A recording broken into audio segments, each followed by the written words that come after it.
तो इस एपिसोड की शुरुआत में हम देखते हैं कि वो चारों एक साथ बैठे हुए होते हैं और वहाँ पर एल्डर कहने लग जाते हैं कि इन दिनों में हमने भी कुछ रिसर्च किया और हमें ये पता लगा है कि लॉ एनफोर्समेंट होल ने पूरी नॉर्दर्न टेरिटरी को पूरी तरह से छान मारा है, लेकिन उन्हें वहाँ पर भी कोई भी सुराग नहीं मिला जिस वजह से वो हमारा पीछा कर पाए। लगता है कि अब वो हमारा पीछा करना ही छोड़ देंगे, जिस पर चैनसो हाँ करता है और बाहर देखते हैं कि बहुत सारे बंदे एक ही तरफ भागते हुए जा रहे होते हैं। ये देखने के बाद उनके साइड के बंदे भी ये कहते हुए जाने लग जाते हैं कि डीमन स्वॉर्ड इनहेरिटेंस शायद चालू हो गई है, हमें जल्दी जाना चाहिए। जिस पर चैनसो भी उन सबसे कहने लग जाता है कि हमें भी वहाँ चलकर देखना चाहिए और अब वो भी वहाँ से जाने लग जाते हैं और बाहर देखते हैं कि डीमन स्वॉर्ड सेक्ट के ऊपर बहुत बड़ी एनर्जी इकट्ठा हो रही होती है और वो इधर उधर से एनर्जी बढ़ती जा रही होती है और उसके आसपास बहुत सारे स्पिरिचुअल बीस्ट भी घूम रहे होते हैं और आगे चलने के बाद वो एनर्जी एक बड़ी स्वॉर्ड में बदल जाती है और वहाँ से बहुत सारी एनर्जी बाहर निकल रही होती है। ये देखकर वहाँ के बंदे और भी ज्यादा एक्साइटेड होकर अंदर जाने की कोशिश करने लग जाते हैं और अब वो सब भी आगे बढ़ते जा रहे होते हैं, लेकिन वहाँ पर उन्हें कुछ गार्ड देखते हैं और दोनों एल्डर को रोक लेते हैं। जिस पर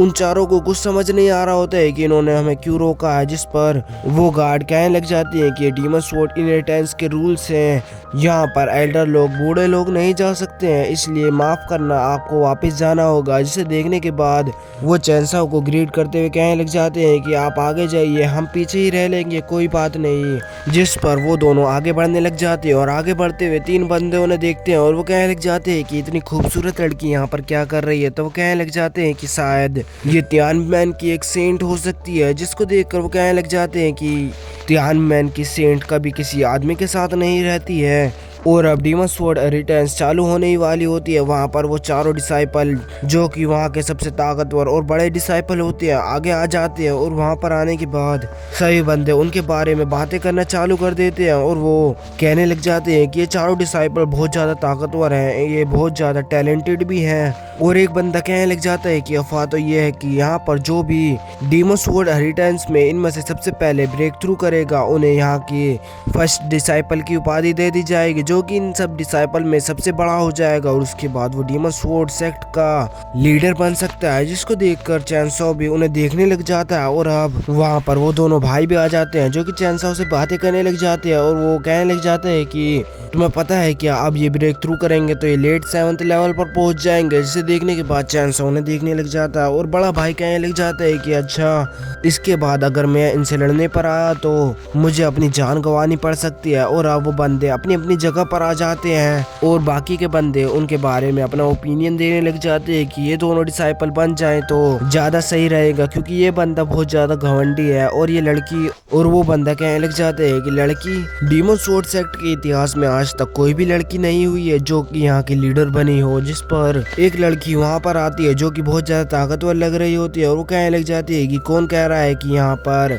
एक लड़की इतनी बड़ी उपाधि को होल्ड नहीं कर सकती है। जिसको देखकर वो बंदा कहने लग जाता है कि चैन सीसी, ये तो तियानमेन की एक सेंट है, ये बहुत ज्यादा ताकतवर, बहुत ज्यादा टैलेंटेड है, सही मायने में ये एक जीनियस है। और अब वो लड़की अपनी दोस्त के पास जाकर खड़ी हो जाती है और कहने लग जाती है कि अच्छा हुआ मुझे ज्यादा देरी नहीं हुई। और वहाँ पर एक और बंदा आ जाता है और अब एक एक कर वहाँ पर बंदे आने लग जाते हैं जो कि अपने साथियों के साइड में जाकर खड़े हो जाते हैं और वहाँ पर वही बंदा भी आया हुआ होता है जो कि हानफी के साथ खड़ा हो जाता है, जिसने पहले 3 मार्शल मास्टर को नुही पीट दिया था। और अब सुवेंग हानफी को ग्रेट करने लग जाता है, जिसके बाद वो कहने लग जाता है कि बताओ किसने तुम्हें परेशान किया था, वो यहाँ पर आया है क्या। ये देखकर वो चैनसो की तरफ उंगली करता हुआ कहने लग जाता है कि वही है वो, और वो तीनों बंदे उन्हें देखने लग जाते हैं और यहीं पर यह एपिसोड खत्म हो जाता है। 剑液凝练极之后，形成了天生剑体。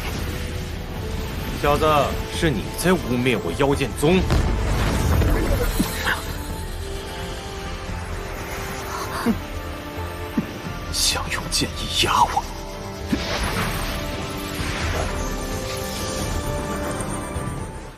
君の虜になって